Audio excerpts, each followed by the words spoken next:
Now at 5, an update on a lawsuit filed by the former Carthage City Administrator against the city.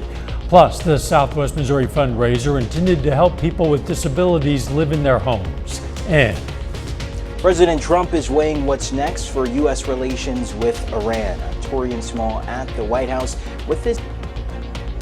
The 4 states' most watched news starts now. A lawsuit claiming retaliation in Carthage is now settled. This is KOIM News at 5. I'm Dow Quick. The city of Carthage has settled a lawsuit with former city administrator Greg Dagnan. He claims council members and officials retaliated against him for reporting theft within the administration and violations of law. In April of 2024, Carthage City Council voted multiple times to fire Dagnan. But Mayor Dan Reif initially blocked the decision, citing Missouri's Sunshine Law. He said the vote was not listed on the meeting agenda. Dagnan's lawsuit notes several instances in April and on May 10th. The council allegedly falsely announced his termination. On May 30th, the mayor allowed the council's decision to stand. Dagnan filed his lawsuit on May 17th before learning he would be let go. In February, a judge issued a partial ruling, and now the city of Carthage has settled the rest of the lawsuit with Dagnan. Specific details of the settlement were not released. The city's insurance covered most costs, with the city paying a $1,000 deductible and denying any wrongdoing. Some Carthage residents got a peek behind the curtain today about how the water and electric plant works. CWEP hosted 2 tours of the water treatment plant. The goal was to educate the public about how Carthage treats and delivers safe water to residents. Make sure that Carthage is served with only the highest quality of drinking water. Last year we were actually named the Water System of the Year for the state of Missouri, so by the MRWA. CWEP is in its 125th year of serving the residents of Carthage. Community members in Nevada, Missouri had the chance to get lunch all while supporting a good cause today. On My Own is a nonprofit which works to help support those with disabilities so they can remain living independently in their own homes. Today, the organization hosted its 10th annual Disability Awareness Lunch fundraiser, where community members could buy meals and proceeds would go to the nonprofit. The event allows for the community to learn about the organization's mission, all while helping to raise money to support those in need. We can help individuals get assistive technology or durable medical equipment. And so we just have a lot of programs here at On My Own that go to our On My Own Foundation. And we just raise money for individuals who are in need. And that could be seniors or people with disabilities. This year, On My Own sold 400 plates for that fundraiser. The organization says they plan to keep the Disability Awareness Lunch an annual tradition for years to come. Let's check in now with Chief Meteorologist Doug Heddy for a first look at the weather.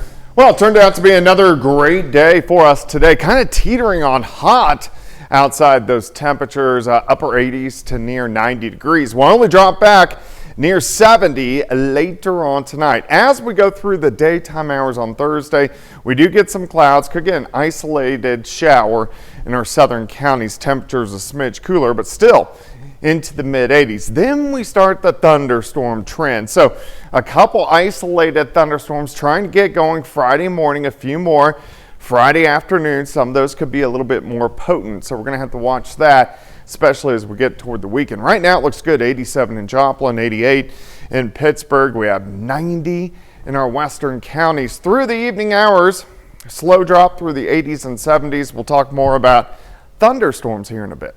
See you soon. President Trump is making deals at every stop along his tour of the Middle East, and that includes making some decisions that upend decades of American foreign policy. Tareen Small has details. President Trump is finding a warm welcome as he continues his Middle East trip, using each stop to make Apparently, we're having some technical problems with that report. We can tell you the president says his schedule in the UAE is full, so he doesn't know how he could make a trip to Turkey work, but he says he's going to see if he can figure out if he needs to. Still ahead, a remarkable reconstruction. The nose is one of the most common places to get skin cancer, but getting it removed can be disfiguring. I'm Dr. Malika Marshall with a surgical procedure that can help the nose regrow. And the potential link between sitting too long and the risk for Alzheimer's disease. Those stories next in Health Watch. Topping today's Health Watch, a new approach to treating breast cancer has the potential to greatly improve survival rates. A University of Cambridge study found chemotherapy followed by the cancer drug olaparib led to 100% of patients surviving for at least 3 years after surgery. The drug is given 2 days after chemotherapy to give the body time to recover. People who spend more time sitting or lying down are more likely to develop Alzheimer's disease. A study by Vanderbilt University Medical Center found a link between sedentary time and neurodegeneration. Even when people exercise regularly, they still faced a higher risk of Alzheimer's if they spent a lot of time sitting or lying down. And people with multiple long-term health problems have a much higher rate of depression. A University of Edinburgh study showed having 2 or more chronic conditions can more than double the likelihood of a depression diagnosis. People with both heart disease and diabetes had a particularly high risk. And that is a look at some of today's health news. A little bit later, our Pet Vet on Call. Hi, I'm Dr. Eva Dudek from Parsons Pet Hospital. Coming up, we're going to talk about reasons to declaw cats. Plus, we're staying above average temperatures, also thunderstorm chances. We're going to look at that coming up. It definitely turned out to be another great day outside for us today. Felt like mid to late June, average highs at that point in time into the upper 80s to near 90 degrees. And that is what we had today in the very warm temperatures. Remember, we should only be topping out mid to upper 70s, are going to be sticking around as we go through the next few days. Let's go into Thursday morning. So the main things we're going to really discuss are the good temperatures sticking around, thunderstorm threats, and severe weather threat moving into the next several days. But we're going to start near 70 as we go into tomorrow morning. Temperatures kind of upper 70s to near 80 degrees by the noon hour. A smidge cooler tomorrow, but still we should go into the mid 80s. Could be an isolated shower in our southern counties. Most of you staying dry. Now that all could change on Friday morning. Temperatures a little bit cooler, near 60, but we have a warm front surging through and then a cold front that's going to move through early, late morning into the early afternoon. So ahead of the front, we could get some isolated thunderstorms. There may only be 1, may only be 2, but they could drop some small hail. So we're going to watch that on Friday morning. They'll zip east, and then it looks like the rest of Friday looks pretty good. Temperatures are going to, again, be into lower 80s for highs. And then Friday evening looks fine. And then really to kick off Saturday also is looking pretty good. But we are seeing those rain chances starting to sneak back up. 74 in the morning, 79 by noon, high temp, 82 degrees. It was breezy today. It stays breezy again. Tonight we'll have winds gusting kind of 30, maybe 35 in spots. They come down a bit tomorrow afternoon, so gusts kind of 15 to 20. And then once we get into Friday, they pick up again with gusts kind of 20 to 30 miles per hour. Heading outside right now, it looks good. Nice shot of our Indigo Sky Casino and Resort. Temperatures, look at this, mid to upper 80s, 91 in Miami, 90 in Grove. We have 90 in Independence. Through the evening, 80s, 70s. We only bottom out right around 70 degrees later on tonight. All right, several waves lining up. Here's the first one. You can see severe weather in Nebraska into the Dakotas. This mainly stays to our north. It's the second one out in the Gulf of Alaska. That's the one that's going to give us bigger issues as we head down the road. So we talked about Friday morning. So we are in a very low risk. A few of those could be strong to low grade severe. Most of it is going to be to our east. On Saturday, any severe weather looks to be Oklahoma and Arkansas, but we could get a few stronger storms in here late evening. On Sunday, our chances start to pick up. Central Kansas, central parts of Oklahoma, some of those guys could get in late Sunday. I actually think our best chance to get severe weather is going to be late Monday and then into Tuesday, but multiple days, multiple threats. So of course we want to keep our eyes on this over the next several days. Again, tomorrow overall looks pretty good, 82. Let's go 83 on Friday, but those thunderstorm chances all the way through the weekend into early next week. Okay, I know you'll keep us posted as necessary. You bet. As always. Thanks, Doug. The nose is one of the most sun-exposed parts of the body and therefore prone to skin cancer, but removing the cancer can be disfiguring. As Dr. Malika Marshall reports, surgeons have found a creative way to make those patients look as good as new. Jean Marie Finocchio was a typical high school sun worshiper. It was bad. I had very bad burns. I always burned. But for more than 30 years, she's been covering up. I was always the one under the blanket, under the umbrella. So it came as a surprise when 2 years ago, the 61-year-old noticed a small white patch on her nose. Basal cell carcinoma, the most common form of skin cancer. After 4 procedures to remove the cancer, she was left with a gaping hole.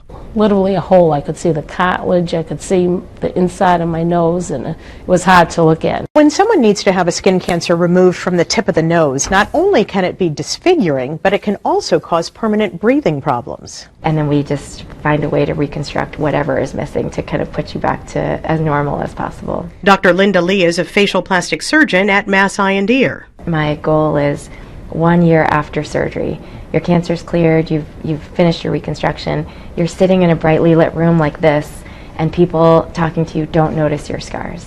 To achieve that, Dr. Lee borrows skin from the forehead and attaches it to the tip of the nose, where it remains for several weeks. At the beginning, you almost have a little hose giving your skin graft blood supply, and then after it's survived and it's happy, then you can take that little trunk of skin and just actually, in a second little surgery, we just throw it in the trash. I think at the beginning it is very scary because you look weird.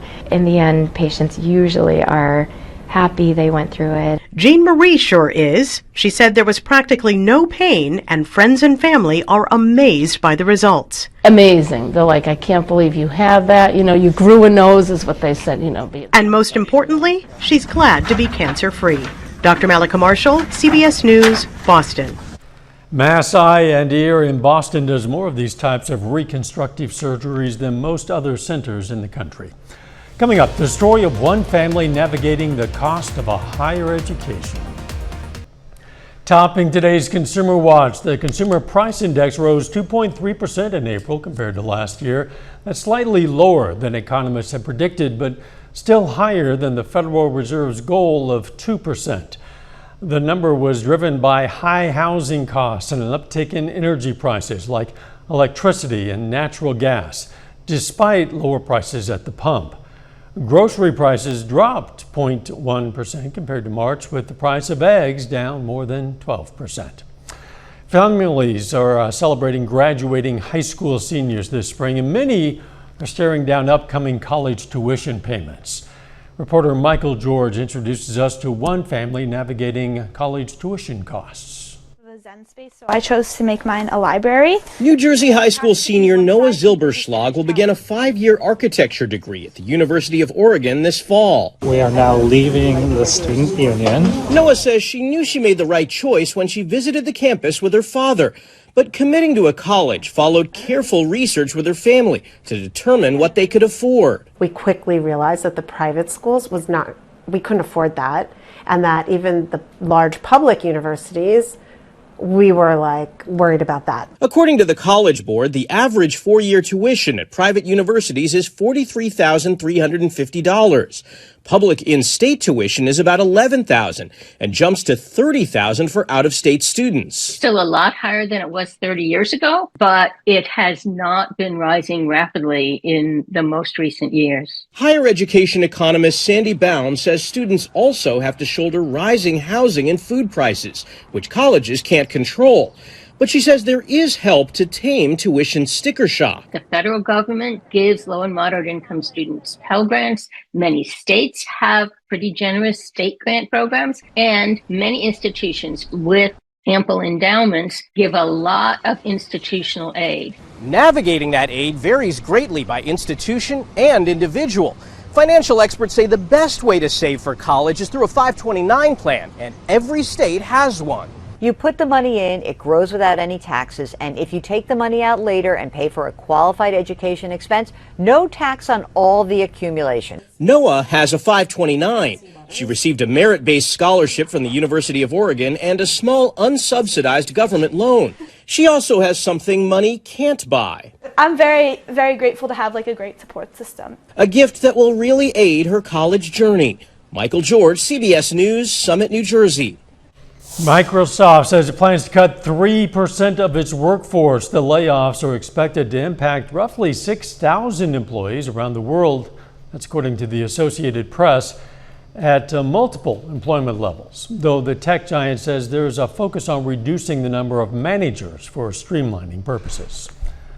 Our pet vet on call and a final check of the forecast up next. Up next on the CBS Evening News, should law enforcement be allowed to wear masks when making arrests? That's the question being raised in a number of high-profile cases involving federal officers. Then on KOAM News at 6, an investigation involving a former Cherokee County, Kansas deputy and a juvenile. Plus, a case of whooping cough diagnosed in a southeast Kansas school, and an NFL player visits a Carthage elementary school. Stay with us for the CBS Evening News and then KOAM News at 6. Hey, a reminder to be the first to see breaking news, weather, and sports. All you have to do is download the KOAM News app. You might as well do it right now. It's absolutely free of charge. You'll find it in the Apple App Store or the Google Play Store. Just search for the KOAM News app. Sometimes it's hard to know how to strike the balance between what's best for our pets and best for family harmony. And that brings us to today's question for our Pet Vet on Call. How do you feel about declawing pets?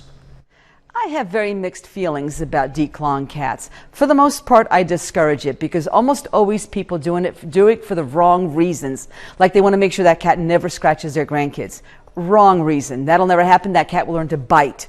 Plus, a lot of times, for whatever reason, personality clashes, behavior problems, that cat gets booted outside and now he has no way to defend itself or catch food. But if you are 150% devoted to that kitty, but you have very classy, expensive taste and can't afford to replace furniture frequently, then yeah, I'm all for that as long as it's done with laser. You know, we invite questions from anyone. If you have a question, just send it to petvet@koamtv.com. Dr. Eva Dudek from the Parsons Pet Hospital answers a different question or sometimes brings us a fun fact. It's every Wednesday on KOAM News at 5. You can also find answers to previous questions on our website. Now, we've chosen a couple of cats as our picks of the litter for the week. From the Joplin Humane Society, we have an adult male short-haired cat named Milo there. You see wearing the tuxedo. And from the Southeast Kansas Humane Society, this domestic long hair, a 1-year-old female named Cantaloupe. Like a cantaloupe, they say she's very sweet and lovable. If you're looking for a pet, why not at least check out your local Humane Society? They have cats, they have dogs, they have an awful lot to choose from, really. Yeah. Checking them out. Absolutely. The weather looking pretty nice at the moment, Doug. It is, and you know, the first half of May so far, we haven't had much in the way of severe weather, even though we've had rain, but that's really going to change. Thunderstorms start picking up Friday morning, Saturday evening, and then I think our highest chances for severe weather rolling in late Sunday, Monday, and Tuesday. So, of course, it's the middle of May. We're in the peak of severe weather season, so just pay attention. We've enjoyed a couple of nice weekends in a row, maybe not so nice this weekend. We'll see. Thanks for joining us. The CBS Evening News is next. And of course, we're going to be right back here for KOAM News at 6. We'll see you then. Let's make it a great evening.